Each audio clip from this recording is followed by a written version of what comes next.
మీ అమ్మాయి మాకు నచ్చింది. మా అబ్బాయి సాకేత్ కూడా అంగీకారం తెలిపాడు. ఇక మనం ముందుకు వెళ్ళడమే తరువాయి అన్నారు వెంకట్రావు రామనాథం గారి కేసి తిరిగి. ఆయన మాటలకు రామనాథం వసంతలక్ష్మిల మొహాల్లో ఆనందం వెల్లివిరిసింది. అంతకు ముందే సుధారాణి తన ఇష్టాన్ని తల్లిదండ్రులకు తెలిపింది. వసంతలక్ష్మి భర్త వైపు చూసి కళ్ళతోనే సైగ చేసింది మిగతా విషయాలు అడగమని. అయితే కట్న కానుకల గురించి ఒక మాట అనుకుంటే రామనాథం గారు నెమ్మదిగా అన్నారు. చూడండి బావగారు, మేము కట్న కానుకలకు వ్యతిరేకం. మీరు మీ అమ్మాయికి ఏం పెట్టుకున్నా మాకు అభ్యంతరం లేదు. అలాగే పెళ్లిలో మా అబ్బాయికి ఖరీదైన సూట్ పెట్టాలి, 10 జతలు బ్రాండెడ్ బట్టలే పెట్టాలి అని మేం కోరం. పంతులు గారు చెప్పినట్టు ఏ సందర్భంలో బట్టలు పెట్టాలో అవి పెట్టండి చాలు. మీకు ఎలా వీలైతే అలా పెట్టండి. సాంప్రదాయాన్ని పాటించండి, అది చాలు. ఏమంటారు? ఆప్యాయంగా అన్నారు వెంకట్రావు. ఆయన మాటలకు రామనాథం వసంతలక్ష్మి చాలా సంతోషించారు. మీరు ఎలా చేయమంటే అలా చేస్తాం, మీకు ఎక్కడా మాట రానియం అన్నారు రామనాథం. ఇంకో విషయం బావగారు, మేం కూడా మీ అమ్మాయికి మాకు తోచిన బంగారం పెడతాం. అలాగే పంతులు గారు చెప్పినట్టు ఎన్ని పట్టు చీరలు పెట్టాలో అన్నీ పెడతాం, సరేనా? చిన్నగా నవ్వుతూ అన్నారు వెంకట్రావు. అలాగే అన్నట్టు తలూపారు రామనాథం. కళ్యాణ మండపం అద్దె, వీడియోలు, ఫోటోల ఖర్చు చెరిసగం భరించుకుందామని వెంకట్రావు చెప్పగానే ఆనందంగా ఒప్పుకున్నారు రామనాథం. తరువాత పంతులు గారిని పిలవడం, పెళ్లి ముహూర్తం పెట్టించడం వేగంగా జరిగిపోయాయి. సాకేత్ సుధారాణిల పెళ్లి వైభవంగా ఏ విధమైన అలకలు ఇబ్బందులు లేకుండా జరిగింది. నూతన దంపతులు 1 వారం రోజులు హనీమూన్కి వెళ్ళి వచ్చారు. ఇద్దరూ బెంగళూరులో సాఫ్ట్వేర్ ఇంజనీర్లుగా పనిచేస్తున్నారు. రామనాథం వసంతలక్ష్మి బెంగళూరు వెళ్ళి కూతురి కొత్త కాపురానికి కావలసినవన్నీ సమకూర్చి తిరిగి శివపురం వచ్చారు. రోజూ వియ్యాలవారి మంచితనం గురించే మాట్లాడుకుంటారు రామనాథం వసంతలక్ష్మి. ఒక ఆడపిల్ల తండ్రి ఇబ్బందులు ఏమిటో తెలుసుకొని వారిని నొప్పించకుండా పెళ్లి సజావుగా సాంప్రదాయంగా జరిపించిన వెంకట్రావు గారు చాలా గొప్పవారు. ఈ రోజుల్లో అటువంటి వారు చాలా అరుదుగా ఉంటారు వసంత అన్నారు రామనాథం భార్యకేసి తిరిగి. అవునండి, వారు ఏ గొంతెమ్మ కోరికలో కోరకుండా మనకి కష్టం కలిగించకుండా ప్రవర్తించారు. చాలా సహృదయులు ఇద్దరు అంది వసంతలక్ష్మి. ఆమెకి చాలా సంతోషంగా ఉంది. కూతురు పెళ్ళి ఘనంగా ఏ విధమైన ఆటంకాలు లేకుండా జరిగినందుకు. పెళ్ళి అయిన తర్వాత వచ్చిన పండగలకు సుధారాణి, సాకేత్ శివపురం రావడం వెళ్ళడం జరిగింది. సంక్రాంతి వెళ్ళిన తర్వాత సుధారాణి నెల తప్పడంతో వెంకట్రావు వసుంధర దంపతులు, రామనాథం వసంతలక్ష్మి దంపతులు చాలా ఆనందించారు. 5వ నెల వచ్చాక సుధారాణి తల్లిదండ్రులను చూడటానికి శివపురం వచ్చింది. సాకేత్కి ఆఫీస్లో పని ఉండడం వలన అతను రాలేదు. ఓ ఆదివారం నాడు సాకేత్ స్నేహితుడు సుధీర్ ఫ్లాట్లో కలిశారు. మిత్రబృందం అందరూ. సుధీర్ భార్య పురిటికి వెళ్ళింది. అతను ఒక్కడే ఉంటున్నాడు. సుధీర్, మీ ఆవిడిని చూడటానికి ఇంకా వెళ్ళలేదా? వెంకటపతి రాజు అడిగాడు. లేదు రాజు, పై వారం వెళ్ళాలి అన్నాడు సుధీర్. నువ్వు విజయవాడ వెళ్తే మీ మామ బస్టాండ్కి వస్తాడా? అడిగాడు రాజు. విజయవాడ తెలియని ఊరా ఏమిటి? బస్సు దిగి ఆటోలో మా వాళ్ళ ఇంటికి వెళ్తాను చిన్నగా నవ్వుతూ అన్నాడు సుధీర్. అదే తప్పు. మనం సాఫ్ట్వేర్ ఇంజనీర్లం, అందరం నెలకు 2 లక్షల వరకు సంపాదిస్తున్నాం. మన పెద్దవాళ్ళు వాళ్ళ రిటైర్మెంట్ నాటికి కూడా ఇంత జీతం తీసుకోలేదు. వాళ్ళ అదృష్టం కొద్దీ మనం వాళ్ళకి అల్లుళ్ళుగా వచ్చాం. మరి మనల్ని ఎంత గౌరవంగా చూడాలి వాళ్ళు. అది మనం వాళ్ళకి తెలియచెప్పాలి, లేకపోతే మరీ చులకన అయిపోతాం. గొప్ప ధర్మ సూక్ష్మం చెప్పినట్లు చెప్పాడు రాజు. సుధీర్ ఆలోచనలో పడ్డాడు. చేప గాలానికి చిక్కింది అని గ్రహించాడు రాజు. సిగరెట్ తీసి వెలిగించాడు. రింగులుగా పొగ వదులుతూ సాకేత్ కేసి చూశాడు. మన సాకేత్ని చూస్తే నాకు మరీ బాధ కలుగుతుంది. వీడు కట్నం కూడా తీసుకోకుండా పెళ్లి చేసుకున్నాడు. అత్తింటి వారు వీడి పట్ల భయభక్తులతో ఉంటారా అంటే అది లేదు. ఏరా, మీ మామ ఎప్పుడైనా తణుకు రైల్వే స్టేషన్కి వచ్చి వాళ్ళ ఊరు తీసుకువెళ్ళాడా? అడిగాడు రాజు. సాకేత్ లేదు అన్నట్టు తలూపాడు. గట్టిగా నవ్వాడు రాజు. చూసారా ఫ్రెండ్స్ వీడి పరిస్థితి. వీడు బెంగళూరులో రైలు ఎక్కి తణుకులో దిగి ఆటోనో బస్సో పట్టుకొని వాళ్ళ అత్తగారి ఊరు శివపురం వెళ్ళాలి. వెరీ బ్యాడ్, వెరీ బ్యాడ్ అన్నాడు రాజు. మరోసారి సిగరెట్ గట్టిగా దమ్ములాగి పొగ వదిలాడు. మరి నీ సంగతి ఏమిటి అన్నట్టు అతని కేసి చూశారు సుధీర్, సాకేత్. మీ చూపులకు అర్థం తెలిసింది ఫ్రెండ్స్. నేను ఇక్కడ ఫ్లైట్ ఎక్కి రాజమండ్రిలో దిగేసరికి మా మామ ట్యాక్సీతో ఎయిర్పోర్ట్ దగ్గర రెడీగా ఉంటాడు. అందులో ఎక్కి మా అత్తగారింటికి కొత్తపేట వెళ్తాను. మా మామకి ఖాళీ లేకపోతే మా బావమరిది ట్యాక్సీ తీసుకొని వస్తాడు నన్ను తీసుకువెళ్ళడానికి. 5 ఏళ్ల నుంచి అలా మెయింటైన్ చేస్తున్నాను. అది మన స్టైల్. అల్లుడంటే ఆ మాత్రం భయం ఉండాలి మామకి. కళ్ళు ఎగరేసి మరీ చెప్పాడు రాజు. సుధీర్, సాకేత్ అతని కేసి అలా చూస్తూ ఉండిపోయారు. కొద్దిసేపు అయ్యాక ఆఫీస్ గురించి, క్రికెట్, సినిమాల గురించి కబుర్లు చెప్పుకున్నారు ముగ్గురు. మధ్యాహ్నం హోటల్లో భోజనాలు చేసి ఎవరి ఫ్లాట్కి వాళ్ళు వెళ్ళిపోయారు. ఫ్లాట్కి వచ్చాక సాకేత్ ఆలోచనలో పడ్డాడు. నిజంగా తానంటే అత్తింటి వారికి తగిన గౌరవం లేదా అన్న అనుమానం కలిగింది. మొన్న సంక్రాంతి పండగకు వెళ్ళినప్పుడు తణుకులో రైలు దిగగానే తాను గమనించాడు. చాలామంది తమ బంధువుల్ని రిసీవ్ చేసుకొని ఆటోల్లోనో ట్యాక్సీల్లోనో తీసుకెళ్లారు. సుధ చాలా అందంగా ఉంటుంది కాబట్టి తాను ఆమెను బాగా ఇష్టపడి కట్నం వద్దన్నాడని వాళ్ళు అనుకుంటున్నారా అన్న మరో అనుమానం కూడా సాకేత్కి వచ్చింది. ఎందుకో అతని మనసు చాలా చికాగ్గా అయింది. 2 రోజులు గడిచాక మామగారికి ఫోన్ చేశాడు సాకేత్. కుశల ప్రశ్నలు అయ్యాక సుధని వెంటనే తీసుకువచ్చి దిగబెట్టమని చెప్పాడు. రిజర్వేషన్ దొరకాలిగా నెమ్మదిగా అన్నారు రామనాథం. అదేమీ నాకు తెలీదు. రేపు పొద్దున్నకి మీ అమ్మాయి నా ఇంట్లో ఉండాలి అని విసుగ్గా అన్నాడు సాకేత్. అల్లుడు ఏదో జాబ్ టెన్షన్లో ఉన్నాడని భావించారు రామనాథం. అప్పటికప్పుడు ఏసీ బస్కి రిజర్వేషన్ చేయించి కూతుర్ని తీసుకుని బెంగళూరు వచ్చారు. సాకేత్ ఆయనతో ముక్తసరిగా మాట్లాడి ఆఫీస్కి వెళ్ళిపోయాడు. ఆ మర్నాడు బయలుదేరి శివపురం వచ్చేశారు రామనాథం. సుధారాణికి నెలలు నిండాక బెంగళూరు వెళ్ళారు రామనాథం, వసంతలక్ష్మి. అప్పుడు కూడా సాకేత్ ముభావంగానే ఉన్నాడు. డెలివరీకి మంచి హాస్పిటల్లో జాయిన్ చేయమని మాత్రం చెప్పాడు. రోజు విడిచి రోజు భార్యకి ఫోన్ చేసేవాడు సాకేత్. అది చూసి రామనాథం కొద్దిగా సంతృప్తి చెందారు. అల్లుడు ఫోన్లో తనతో విసురుగా మాట్లాడిన సంగతి భార్యకి కానీ కూతురికి కానీ చెప్పలేదాయన. రోజులు వేగంగా గడిచిపోయాయి. సుధారాణికి నొప్పులు రావడంతో శివపురంలోనే ఉన్న డాక్టర్ కామేశ్వరి హాస్పిటల్లో జాయిన్ చేశారు. పండంటి బాబు పుట్టాడు. వంశోద్ధారకుడు పుట్టాడని వెంకట్రావు, వసుంధర చాలా సంతోషించారు. హైదరాబాద్ నుంచి వచ్చి మనవడిని చూసి వెళ్ళారు. సాకేత్ అంతకు ముందే వచ్చి కొడుకుని చూసి వెళ్ళాడు. పెద్ద హాస్పిటల్లో కాకుండా చిన్న హాస్పిటల్లో జాయిన్ చేశారని మామగారిని విసుక్కున్నాడు సాకేత్. అప్పుడు వసంతలక్ష్మి ఆయన పక్కనే ఉంది. అల్లుడి ప్రవర్తనకి ఆమె విస్తుపోయింది. మీ దగ్గర డబ్బు లేకపోతే హాస్పిటల్ ఖర్చు నేను పెట్టుకునేవాడినిగా అని సాకేత్ అన్న మాట వారిద్దరినీ బాధించింది. బాబుకి 5వ నెల వచ్చాక కూతుర్ని మనవడిని తీసుకువెళ్ళి బెంగళూరులో దిగపెట్టి వచ్చారు రామనాథం, వసంతలక్ష్మి. సుధా ఆఫీస్కి సెలవు పెట్టి ఇంటి దగ్గరే ఉండి బాబును చూసుకుంటుంది. వెంకట్రావు, వసుంధర బెంగళూరు వచ్చి 4 నెలలు ఉండి మనవడితో గడిపి వచ్చారు. బాబుకి 1 ఏడాది నిండింది. సుధారాణి మరలా నెల తప్పింది. అప్పటికే ఆమె ఉద్యోగం మానేసింది భర్త సలహా మీద. 3వ నెల వచ్చాక రామనాథం, వసంతలక్ష్మి బెంగళూరు వెళ్ళి వారం ఉండి వచ్చారు. అప్పుడు కనిపెట్టింది సుధ. తన తల్లిదండ్రులతో భర్త సరిగా మాట్లాడటం లేదని.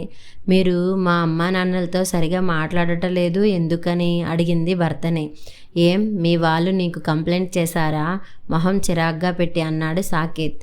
మా వాళ్ళు అటువంటి మనుషులు కాదు, నెమ్మదిగా అంది సుధ. అంటే మా వాళ్ళు కంప్లైంట్ నేచర్ ఉన్నవాళ్ళని అర్థమా? వెటకారంగా అన్నాడు సాకేత్. అతని మాటలకి ఆమె చాలా బాధపడింది.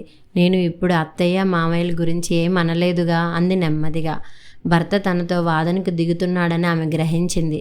చూడు సుధా, నా ఆఫీస్ వర్క్ టెన్షన్ నాకుంటుంది. ఇంటికి వచ్చిన వాళ్ళతో కబుర్లు చెబుతూ కూర్చుంటే ఎలా అన్నాడు లాజిక్గా. సుధారాణి ఇంకా సంభాషణ పెంచకుండా మౌనం వహించింది. వెంకట్రావు వసుంధర వచ్చినప్పుడు ఉదయం సాయంత్రం ఎంతసేపు వాళ్ళతో కబుర్లు చెప్పేవాడో తనే 1-2 సార్లు మామయ్య గారి భోజనానికి ఆలస్యం అవుతోంది, భోజనాలు అయ్యాక మాట్లాడుకోండి అని చెప్పడం గుర్తుకు వచ్చింది సుధారాణికి. మొత్తానికి ఏదో జరిగింది, అందుకే భర్త ప్రవర్తనలో మార్పు వచ్చిందని గ్రహించింది. మరుసటి నెలలో వంట మనిషిని పెట్టాడు సాకేత్. చూడు సుధా, వంట చేయడానికి మనిషి ఉంది, పని చేయడానికి పని మనిషి ఉంది. నువ్వు బాబును చూసుకుంటూ నీ ఆరోగ్యం పట్ల జాగ్రత్తగా ఉండు, మనసులో వేరే ఆలోచనలు పెట్టుకోకు అన్నాడు సాకేత్. అలాగే అంది చిన్నగా నవ్వుతూ. కూతురికి 7వ నెల వచ్చాక పురిటికి తీసుకువెళ్ళడానికి వచ్చారు రామనాథం, వసంతలక్ష్మి. మీరు సుధని చాలా జాగ్రత్తగా చూసుకోవాలి. మొన్నటిలా కాకుండా టౌన్లో మంచి హాస్పిటల్లో జాయిన్ చేయండి. డబ్బు కావలిస్తే ఫోన్ చేయండి, నేను పంపుతాను అన్నాడు నిష్ఠూరంగా సాకేత్. అలాగే బాబు, నువ్వు చెప్పినట్టే చేస్తాం, చాలా నెమ్మదిగా అన్నారు రామనాథం. తండ్రిని ఆ స్థితిలో చూసి చాలా బాధపడింది సుధా. మర్నాడే బయలుదేరి శివపురం వచ్చారు ముగ్గురు. రెగ్యులర్గా డాక్టర్ దగ్గరికి తీసుకువెళ్ళి చెకప్ చేయిస్తున్నారు. 9వ నెల రాగానే డాక్టర్ చెప్పిన డేట్కి 15 రోజుల ముందే తణుకులో పెద్ద నర్సింగ్ హోమ్లో చేర్పించారు. ఇక్కడ ఎందుకు నాన్న అని కూతురు అంటే, మళ్ళీ అల్లుడికి కోపం వస్తుందమ్మా అన్నారు రామనాథం. కొద్ది రోజులు గడిచాయి. సుధకి ఆడపిల్ల పుట్టింది. అల్లుడికి ఫోన్ చేసి చెప్పారు రామనాథం. సాయంత్రం ఫ్లైట్కి రాజమండ్రి వచ్చి అక్కడి నుంచి ట్యాక్సీలో తణుకు వచ్చాడు సాకేత్. నర్సింగ్ హోమ్ చూసి కొంత సంతృప్తి వ్యక్తం చేశాడు. పాపను చూసి మర్నాడు బెంగళూరు వెళ్ళిపోయాడు. తర్వాత పాప బారసాల రోజున మామగారిని అత్తగారిని అకారణంగా విసుక్కున్నాడు సాకేత్. వసంతలక్ష్మి చెల్లెలు సుహాసిని అక్కగారికి సాయం చేయడానికి రాజమండ్రి నుండి వచ్చింది. సాకేత్ ప్రవర్తన చూసి విస్తుపోయింది. 3 నెలలు అయినా పిల్ల ఒళ్ళు చేయలేదని, అక్కా బావల చంటి పిల్లని సరిగ్గా చూడలేదని సాకేత్ నిష్ఠూరంగా మాట్లాడటం సుహాసినికి విచిత్రంగా అనిపించింది. కొందరు చిన్నపిల్లలు త్వరగా ఒళ్ళు చేస్తారు, మరి కొంతమంది ఆలస్యంగా ఒళ్ళు చేస్తారు. ఇంత చిన్న విషయానికి సాకేత్ అలా గొడవ చేయడం సబబు కాదనిపించింది. ఆ మాటే అక్కగారితో అంది. నువ్వు ఊరుకోవే బాబు, అతనికి ఈ మధ్యన కోపం ఎక్కువైంది. అతని మాటకి ఎవరు ఎదురు చెప్పినా ఆ కోపం మరింత పెరుగుతుంది. అందుకే మేం ఏం మాట్లాడటం లేదు అంది చిన్నగా వసంతలక్ష్మి. పెళ్లిలో ఎంత చక్కగా మాట్లాడాడు, ఎంత వదనంగా ఉన్నాడు, ఇప్పుడు ఇలా తయారయ్యాడేమిటి అని వాపోయింది సుహాసిని. కలచక్రంలో 2 ఏళ్ళు గిర్రున తిరిగాయి. ఒకరోజు వసంతలక్ష్మి చెల్లెలకి ఫోన్ చేసింది. సుధా పిల్లలు బెంగళూరు నుంచి వచ్చారు సంక్రాంతి పండుగకు. నువ్వు కూడా శివపురం రా, నాకు తోడుగా ఉందువు గాని, మనవల్ని చూసినట్టు ఉంటుందని. సాకేత్ని తలుచుకోగానే సుహాసిని గుండె దడదడలాడింది. కానీ అక్క ఎంతో ప్రేమగా పిలవడంతో కాదనలేకపోయింది. మర్నాడే రాజమండ్రిలో బస్సు ఎక్కి శివపురం వచ్చింది. గేటు తీసుకుని లోపలికి వచ్చిన సుహాసిని అక్కడి దృశ్యం చూసి అవాక్కయ్యింది. హాలులో కూర్చొని సాకేత్ పూరీలు ఒత్తుతున్నాడు. చప్పుడు చేయకుండా అలాగే నిలబడి చూస్తోంది. 5 నిమిషాలు అయ్యేసరికి పేపర్ మీద పెట్టిన పూరీలు పట్టుకొని వంటింట్లోకి వెళ్ళాడు సాకేత్. అప్పటికే స్టవ్ మీదున్న మూకుడులో పూరీలు వేశాడు. 10 నిమిషాల్లో పూరీలు తయారయ్యాయి. ఈలోగా నెమ్మదిగా వచ్చి హాలులో ఉన్న కుర్చీలో కూర్చుంది సుహాసిని. అత్తయ్య, నా టిఫిన్ అయిపోయింది, మీ వంట ఇంకా మొదలు పెట్టలేదు, అది కూడా నేను చేసేయనా? వంటింట్లోంచి గట్టిగా అన్నాడు సాకేత్. నా పూజ అయ్యాక వంట నేనే చేస్తాను. ఆ టిఫిన్ నువ్వు నీ పిల్లలు తినండి. పూరీ కూర చేసి బేసిన్లో పెట్టాను, తీసుకో. ఒక 10 నిమిషాలు నన్ను మాట్లాడించుకు ప్రేమగా విసుక్కుంది వసంతలక్ష్మి. పిల్లలు టిఫిన్ రెడీ, రండి రండి అంటూ హాలులోకి వచ్చిన సాకేత్ సుహాసినిని చూసి, చిన్నత్తయ్య గారు బాగున్నారా, ఎంతసేపు అయింది వచ్చి అని పలకరించారు.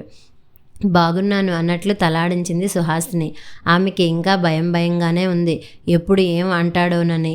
బెడ్రూమ్లో నుంచి పిల్లలతో వచ్చిన సుధా, పిన్ని బాగున్నావా అని పలకరించి లోపలికి వెళ్ళి మంచినీళ్ళు తీసుకువచ్చి ఇచ్చింది సుహాసినికి.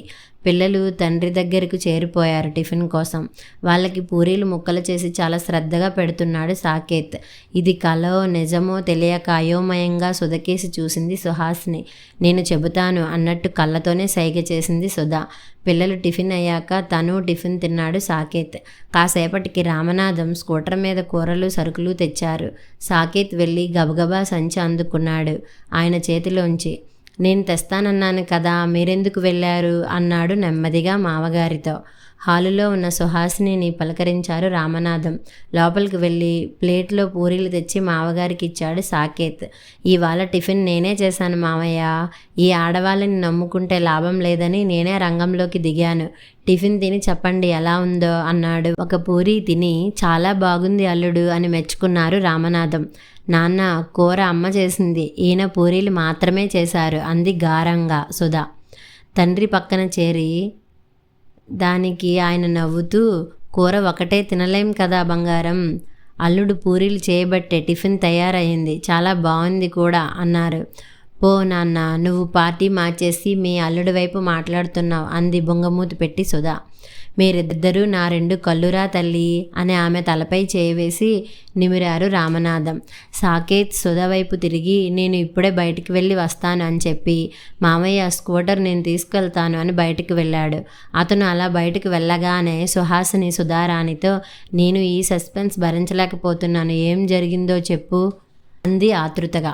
ముందు టిఫిన్ తిందువు గాని రా, ఆ తర్వాత నీకు అన్నీ చెబుతాను అని టిఫిన్ తీసుకువచ్చి సుహాసినిని బెడ్రూమ్లోకి తీసుకువెళ్ళింది సుధా. మా వారు నా మీద అకారణంగా చిరాకు పడటం, సూటిపోటి మాటలు అనడం మా మామయ్య గారికి తెలిసింది. 2 ఏళ్ల క్రితం మా అత్తయ్య గారు హార్ట్అటాక్ వచ్చి పోయారు కదా. 6 నెలల క్రితం ఆయన బెంగళూరు వచ్చారు. నేను వంటింట్లో ఉన్నాను టిఫిన్ చేస్తూ. మా వారు మామయ్య గారు ఏదో మాట్లాడుకుంటున్నారు. టిఫిన్ తయారయ్యాక ప్లేట్లో పెట్టి తీసుకెళ్ళి ఇవ్వబోతూ నా గురించి ఏదో ప్రస్తావన రావడంతో గది యువతలే ఆగిపోయాను. చూడు సాకేత్, కోడలు అంటే మన ఇంటి దేవత కింద లెక్క. పెళ్ళి కాగానే తన ఇంటి పేరు, తన గోత్రం అన్నీ వదులుకొని అత్తారింటికి వస్తుంది. మన వంశం అభివృద్ధికి సహకరిస్తుంది. అందుకే అటువంటి అమ్మాయిని మనం చాలా జాగ్రత్తగా చూసుకోవాలి. ఆమె మనసుకు కష్టం కలిగే విధంగా మనం మాట్లాడకూడదు, ప్రవర్తించకూడదు. అంతేకాదు, ఆ అమ్మాయిని మన ఇంటికి పంపిన ఆమె తల్లిదండ్రులను కూడా మనం గౌరవించాలి. అప్పుడే 2 కుటుంబాలు ఆనందంగా సంతోషంగా ఉంటాయి. మా తరం అయిపోయింది, మీ తరం వచ్చింది, తర్వాత నీ పిల్లల తరం వస్తుంది. కానీ విలువలు, సాంప్రదాయాలు, పెద్దల పట్ల గౌరవాలు నిరంతరం కొనసాగాలి. అది మర్చిపోకు. నీ ప్రవర్తనలో ఇటీవల వచ్చిన మార్పు బంధువుల ద్వారా తెలిసి ఎంతో ఆశ్చర్యపోయాను, బాధపడ్డాను. నీ భార్య నాతో ఎంత ప్రేమగా గౌరవంగా ఉండాలని కోరుకుంటావో అంతే గౌరవాన్ని, ప్రేమని ఆమె తల్లిదండ్రుల పట్ల నువ్వు చూపించాలి కదా. ఎంతో పద్ధతిగా పెరిగిన నీలో కొత్తగా ఈ దురుసుతనం ఎలా వచ్చిందో నాకు తెలియదు. కానీ అది చాలా తప్పు. వెంటనే సరిదిద్దుకో. మన ప్రవర్తన నలుగురికి ఆదర్శంగా ఉండాలి, కానీ ఇతరులు వేలెత్తి చూపేలా కాదు. నీ భార్యతో, నీ అత్తవారితో సక్రమంగా ప్రవర్తిస్తానని నాకు మాట ఇవ్వు. నా చివరి రోజులు ప్రశాంతంగా గడవాలని నేను కోరుకుంటున్నాను. కాదు, నేలాగే ఉంటాను అంటావా? నీ ఇష్టం. నేను ఇక ఎప్పుడు నీ గుమ్మం తొక్కను. ఏదైనా ఆశ్రమంలో చేరిపోతాను అన్నారు మామయ్య గారు. 1 నిమిషం మౌనంగా ఉన్నాక, స్నేహితుల మాటలు తలకెక్కి సంసారహీనంగా ప్రవర్తించాను. నన్ను క్షమించండి నాన్న. మీరు చెప్పినట్టే ఇకపై అందరితో మర్యాదగా, ప్రేమగా మసలుకుంటాను అని మా వారు అనడం నాకు వినిపించింది. 2 నిమిషాలు ఆగి తర్వాత నేను టిఫిన్ తీసుకువెళ్ళి మామయ్య గారికి ఇచ్చాను. అప్పటి నుండి మా వారిలో మార్పు వచ్చింది. మా పెళ్ళి అయిన కొత్తలో మా అందరి పట్ల ఎంత ప్రేమగా ఉండేవారో దానికి రెట్టింపు ప్రేమగా ఉంటున్నారు. మొన్న నాన్నకి జ్వరం వస్తే ఆయనే డాక్టర్ దగ్గరకు తీసుకువెళ్ళి చూపించారు. అది సంగతి పిన్ని అంది సుధారాణి. అప్పటికి సుహాసిని టిఫిన్ తినడం పూర్తయింది. ఏమైతేనే మీరు కష్టాల పర్వం నుండి సుఖాల పర్వంలోకి అడుగుపెట్టారు, సంతోషం అంది సుహాసిని. వీళ్ళిద్దరూ బెడ్రూమ్లోంచి బయటికి వచ్చేసరికి హాలులో కనిపించిన దృశ్యం చూసి మరోసారి విస్తుపోయింది సుహాసిని. సాకేత్ కత్తిపీట దగ్గర కూర్చొని పనసపండుని ముక్కలుగా తరుగుతున్నాడు. 2 నిమిషాలలో ముక్కలు చేసి కత్తిపీట లోపల పెట్టి వచ్చాడు. చేతులకు నూనె రాసుకుని ముక్కల నుండి పనసతొనలు తీస్తున్నాడు. ఇంతలో టీపాయ్ మీద ఫోన్ మోగింది. సంసారం సంసారం ప్రేమ సుధాపోరం నవజీవన సారం అంటూ. నాన్న, నీ ఫోను అంటూ సాకేత్ కూతురు తన బుల్లి చేతులతో ఫోన్ పట్టుకొచ్చింది. ఆన్ చేసి, నా చెవి దగ్గర పెట్టరా బంగారం అన్నాడు సాకేత్ పనసతొనలు తీసే పని కొనసాగిస్తూ. అది చూసి వంటింటి దగ్గర నుండి రామనాథం, వసంతలక్ష్మి నిండుగా నవ్వుకున్నారు. కథ సమాప్తం.